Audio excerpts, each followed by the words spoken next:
آیت نمبر 61 قالوا سنراود عنہ اباہ، تو بھائیوں نے کہا کہ ہم اس کے والد کو اس کے بارے میں بہلانے کی کوشش کریں گے کہ وہ ان کو ہمارے ساتھ بھیج دے۔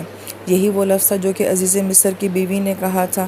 وہ اپنی چاہت اور اپنی خواہش کے لیے کہہ رہی تھی کہ میں یوسف کو جو ہے بہکانے کی کوشش کروں گی یا اپنی طرف مائل کرنے کی کوشش کروں گی۔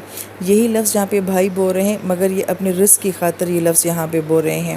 اور پھر وہ کہتے ہیں کہ وَإِنَّا لَفَاعِلُونَ، اور ہم ایسا ضرور کریں گے۔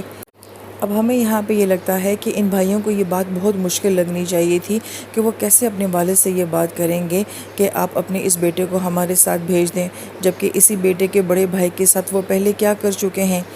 لیکن ہمیں یہاں پہ وہ احساس نظر نہیں آ رہا ہے کہ بھائی یہ سوچ رہے ہوں کہ یہ بات ہمارے والد کے لیے کتنی مشکل ہوگی اور انہیں کیسا محسوس ہوگا۔